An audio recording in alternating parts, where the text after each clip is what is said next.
Good afternoon, everyone, and welcome to the Sarpy County Board of Equalization meeting. It's Tuesday, June 21st, 2022 at 3 o'clock. Copy of the Nebraska Open Meeting Act is located on the north wall of the county boardroom in attendance. Today we have all 5 commissioners present, along with our county administrator, Dan Hoins, and our county clerk and register of deeds, Deb Houghtaling, and our county treasurer, Chase Jones. If you would, please silence your cell phones and stand for the Pledge of Allegiance.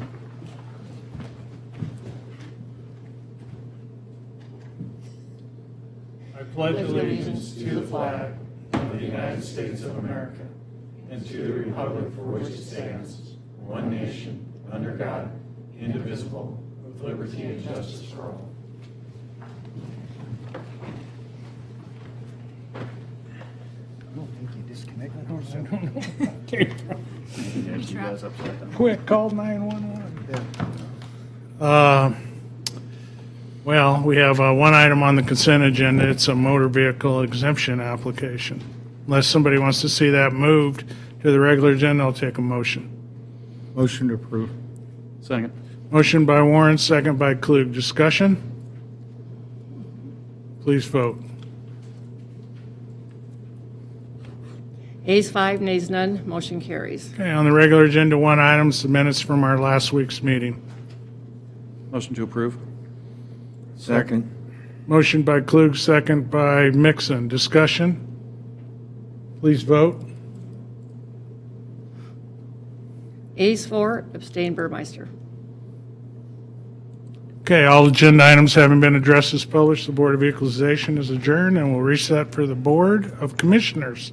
Give me 1 minute. Okay, Okay, welcome to the Board of Commissioners meeting. It's June 21st, 2022 at 3:02 p.m. Nebraska open meeting rules are on the north wall. All 5 commissioners, our county administrator and county clerk, are present. We're going to start out today with a fun thing. We're going to give an award out. Court Values Award presentations for Captain Chris Culler. Dan. Thank you, Mr. Chair, members of the board. So this afternoon, we're going to be recognizing Captain Chris Culler. And I'm going to ask Casey and Chris if they can start to make their way up. A couple of brief comments. Chris started his career with Sarpy County as a deputy in 1986, was promoted to sergeant in 98, lieutenant in 06, and captain in 2016.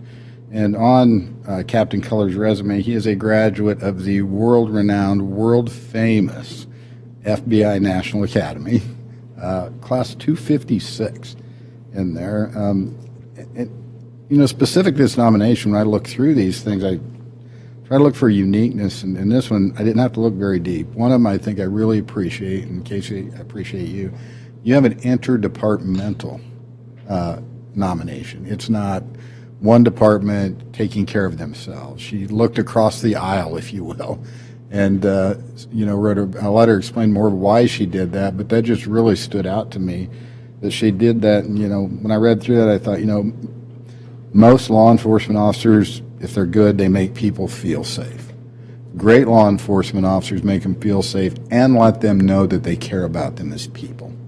And I think that's really the heart of what I read in Casey's nomination. And so I'll let her take it from here and present the award. So thank you, Casey.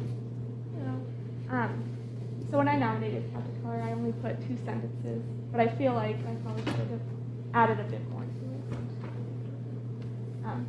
So I nominated Captain Culler for this county award because I've seen how well he's done in his career and how much time and effort he puts into his job. As his daughter, I've heard him stress about what is going on and how to make it safer.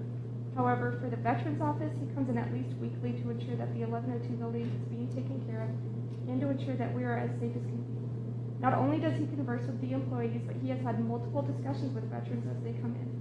Being a veteran myself, knowing you're hurt in your community, especially in Sarpy County, I think that says a lot, and I think that makes them feel safe and cared about. So even though he is my dad, I felt it was proper to submit his name as a fellow employee of Sarpy County. So I'd like to present you.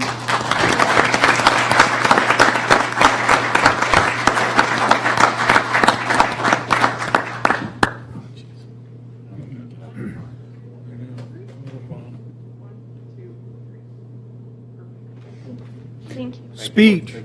He declined. Well, Casey, I didn't know he was your dad, but that makes the award even more special in there, especially a couple of days off of Father's Day. So, again, thank you, and thank you, Chris. Thanks, Chris. Congratulations. Okay, Commissioners and Administrator announcements and comments. Commissioner Mixon. None. None, thank you. None, thanks. Just the Budget Committee will be meeting this afternoon, going over level 2 budgets, and so we'll keep moving that forward, sir. Okay, thank you. Hope everyone's staying cool. It's been very, very hot, and but the College World Series is in town, so that's all good. To the consent agenda, we have 3 items. Would any of the commissioners like to see those moved? If not, take a motion to approve as published. Motion to approve. Second. Motion by Warren, second by Burmeister. Discussion? Please vote. Ayes 5, nays none, motion carries. On the regular agenda, item 6.1 is the minutes from our last meeting. Motion to approve. Second. Motion by Klug, second by Mixon. Discussion? Please vote. Ayes 4, abstain Burmeister. 6.2 is a resolution amended 2022-005 executive pay plan for fiscal years 2022 through 2026. Mary Davis, HR Director.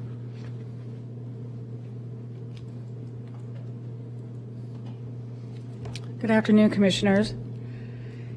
The executive pay plan in front of you was requested by Chairman Kelly for the following positions: the County Administrator, Deputy County Administrator, Chief Financial Officer, Corrections Director, and the Assistant County Administrator.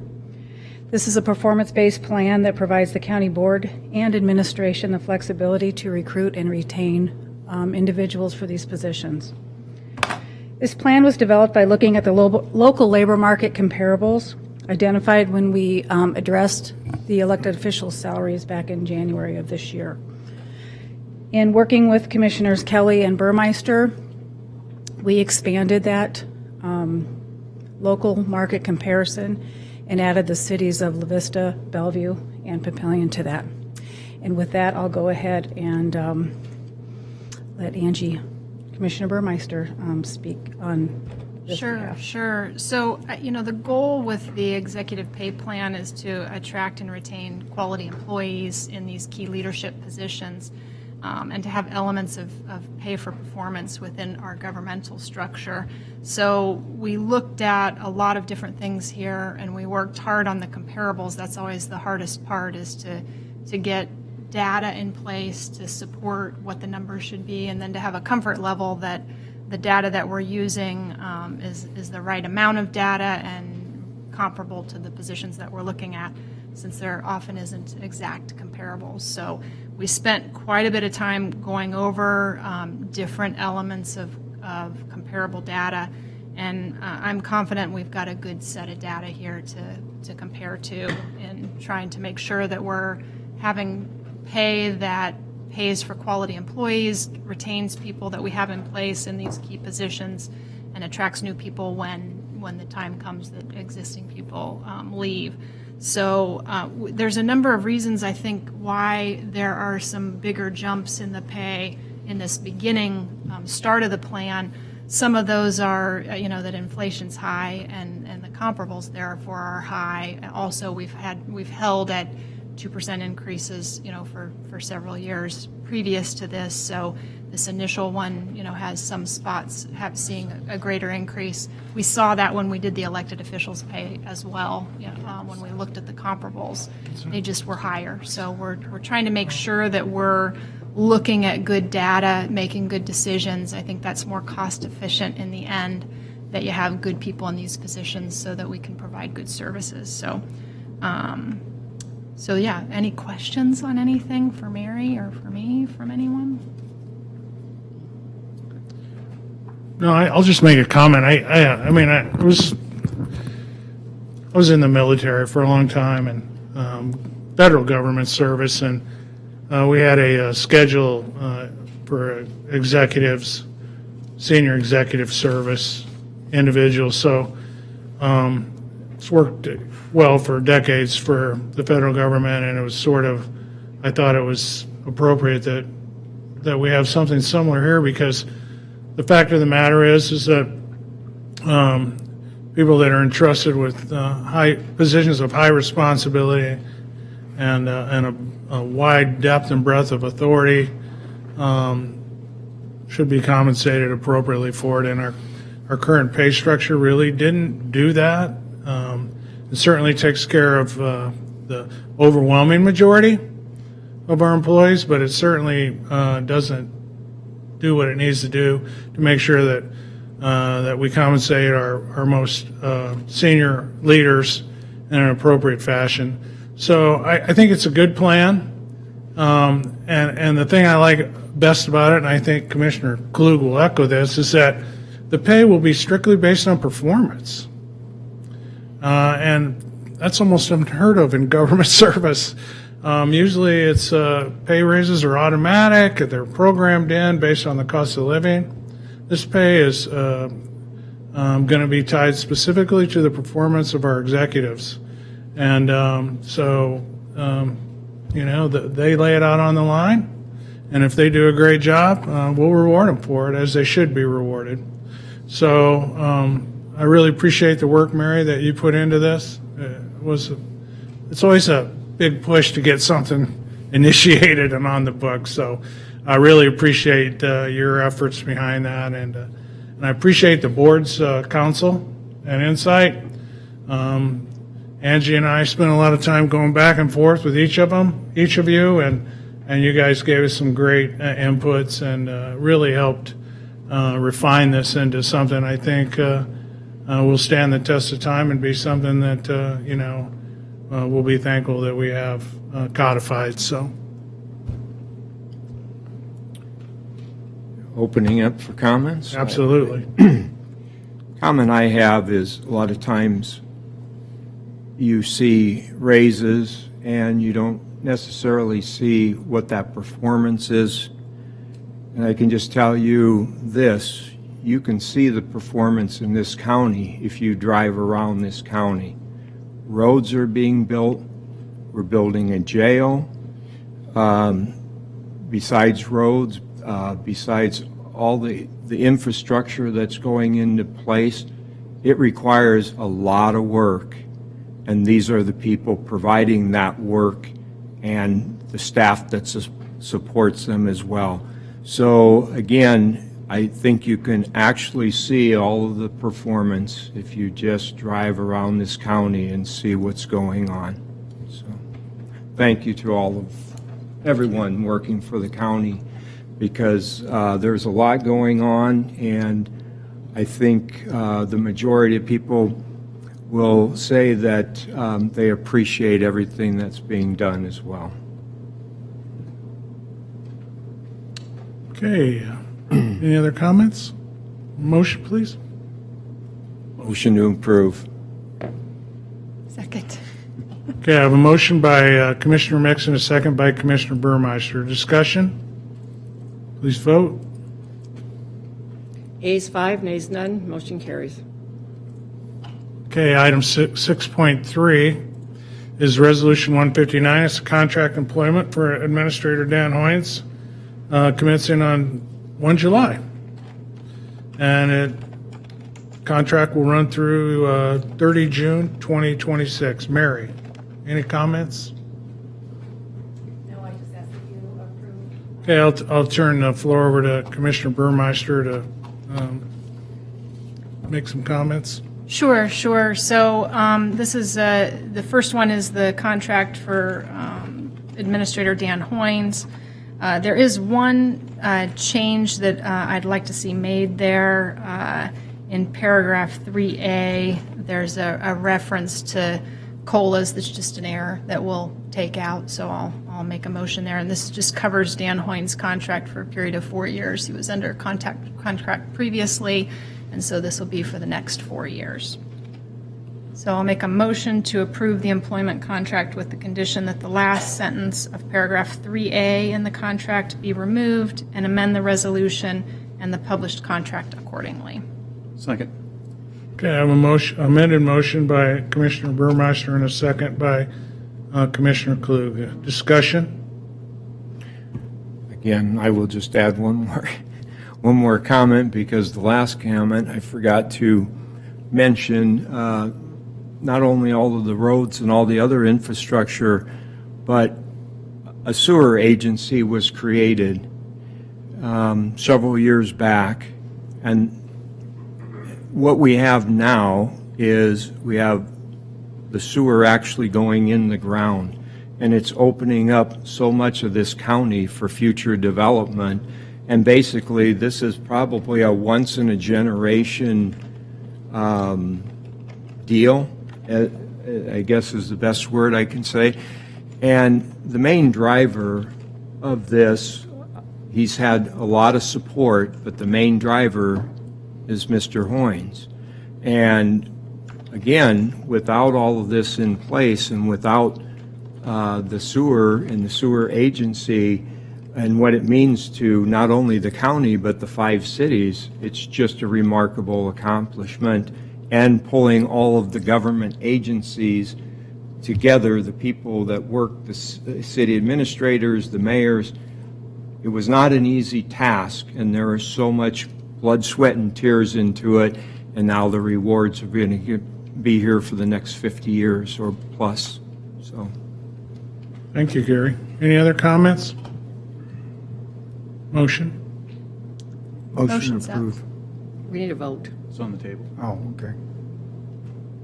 you just need to vote. We just need to vote. Oh, I'm sorry. My bad. Please vote. Ayes 5, nays none, motion carries. Okay, 6.4 is the Resolution 158. This is the contract employment for our CFO, Bill Conley. It commences 1 July 2022 and ends on June 30th, 2026. This is a similar contract for Bill Conley, the CFO. He was also previously under an employment contract, and same thing here, just by error had some language on COLAs in there. We're doing pay for performance on these contracts. So I'll make a motion to approve the employment contract with the condition that the last sentence of paragraph 3A in the contract be removed and amend the resolution and the published contract accordingly. Second. Okay, I have an amended motion by Commissioner Burmeister and a second by Commissioner Klug. Again, I think I'll add some comments here. All of this being put together by everyone, you also need someone that can direct you and make sure you're going to have the money to pay for this. And Bill has done an outstanding job, and it's just, it's a pleasure for me to sit up on this board because of the quality of people in this team. And it's just, it's so refreshing, and when you know you're doing a lot of things for the right reasons and making things happen, and all the people that are very professional and put a lot of effort into all of this, I can speak for myself, I probably can speak for the rest of the board. It's truly wonderful and an honor for us to sit up here and watch all this and be a part of all of this. And again, thank you all for all your hard work. So before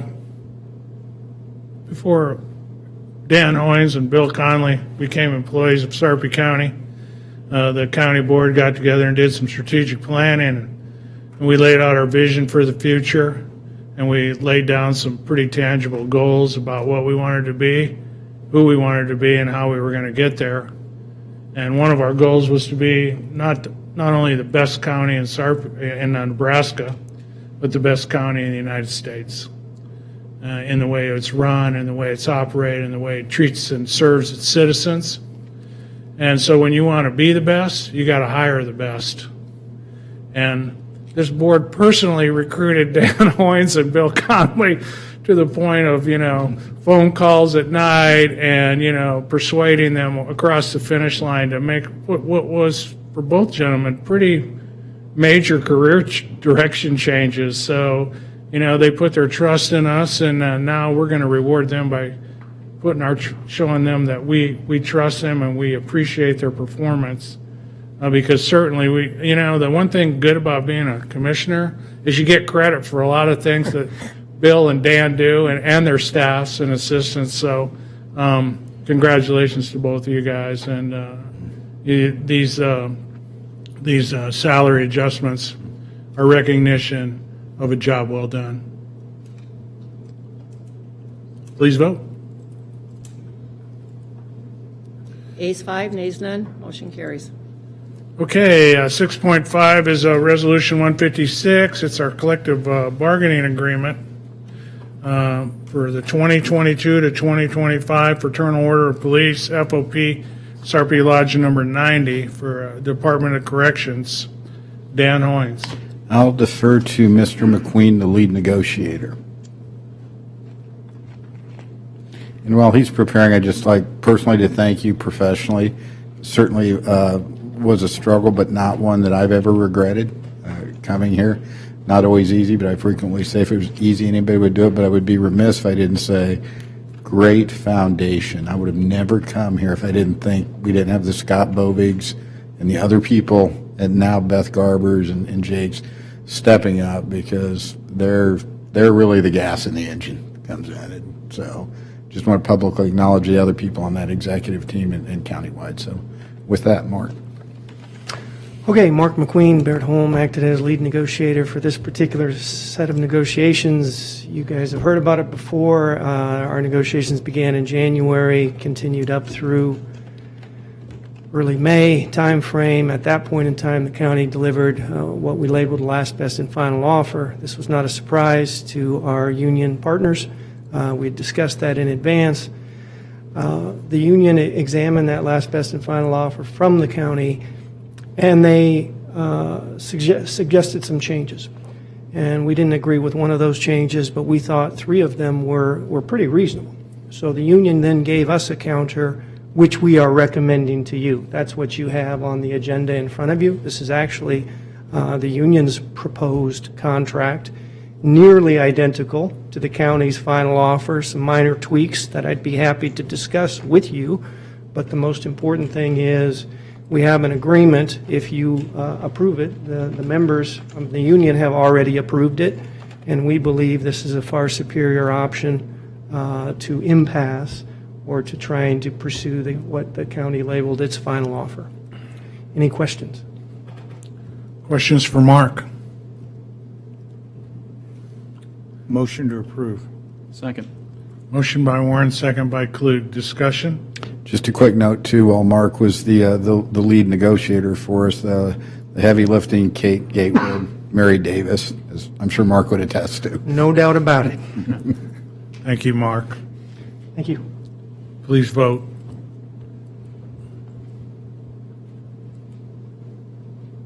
Ayes 5, nays none, motion carries. Okay, all agenda items having been addressed as published, the Board of Commissioners is adjourned. Thanks for coming.